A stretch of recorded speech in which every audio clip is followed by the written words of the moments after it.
Petrol পাম্পগুলোতে আগে যে পরিমাণ তেল সরবরাহ করা হতো এখনও সেটিই করা হচ্ছে বলে জাতীয় সংসদের প্রশ্নোত্তরে জানিয়েছেন বিদ্যুৎ, জ্বালানি ও খনিজ সম্পদ মন্ত্রী ইকবাল হাসান মাহমুদ। আরেক প্রশ্নের জবাবে তিনি বলেন, বিদ্যমান মজুদ শেষ হওয়ার আগেই বিভিন্ন দেশ থেকে কেনা তেল দেশে আসবে। দেশে চাহিদা অনুযায়ী বিদ্যুতের ঘাটতি নেই বলেও জানান বিদ্যুৎ ও জ্বালানি মন্ত্রী। তাজিব বেগের রিপোর্ট। 200-র বেশি সার্ভিস ও ফিচারে লেনদেনের সব বিকাশ অ্যাপে সম্ভব। বৃহস্পতিবার জাতীয় সংসদ অধিবেশনের শুরুতেই প্রশ্নোত্তর পর্বে জ্বালানি তেলের পরিস্থিতি নিয়ে প্রশ্ন করেন সংসদ সদস্য হাসনাত আব্দুল্লাহ। আজকে সিলেটের পাম্প বন্ধ হয়ে গিয়েছে। আমরা দেখছি যে রাস্তাতে লাইনের গাড়ির দীর্ঘ সারি। দুঃখজনক বিষয়, সরকার এই বিষয়টি এড়িয়ে যাচ্ছে এবং মন্ত্রী এই প্রবলেমটি অ্যাকনোলেজ করার পরিবর্তে মন্ত্রী আগের মতো মন্ত্রীদের মধ্যে এক ধরনের প্রবণতা দেখা যাচ্ছে যে তারা প্রবলেম অ্যাভয়েড করছে।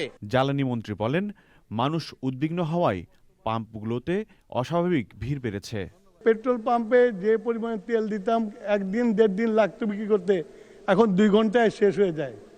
সেই জন্য আপনার মানুষের যে প্যানিক বাইংটা শুরু হয়েছে, লাইন দেখা যায় কিন্তু পেট্রোল সাপ্লাই হয় না, এটা ঠিক না। পেট্রোল প্রতিদিন সাপ্লাই করা হয়।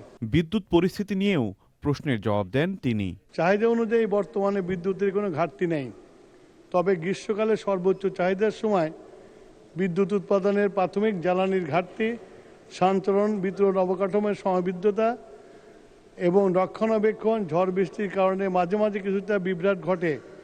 যদিও চাহিদা অনুযায়ী বিদ্যুৎ সরবরাহ করা সম্ভব হয় না। এক প্রশ্নের জবাবে শিল্পমন্ত্রী জানান, নানা কারণেই বন্ধ চিনির কারখানাগুলো চালু করা যাচ্ছে না। এবং সেখানে বিরোধী দলীয় নেতা ডাক্তার শফিকুর রহমানের বক্তব্য থেকে অসংসদীয় ভাষা এক্সপান্স করার আহ্বান জানান স্বরাষ্ট্রমন্ত্রী। 2টা অসংসদীয় শব্দ ব্যবহার করেছেন। নাজিব বেগ, চ্যানেল আই, ঢাকা।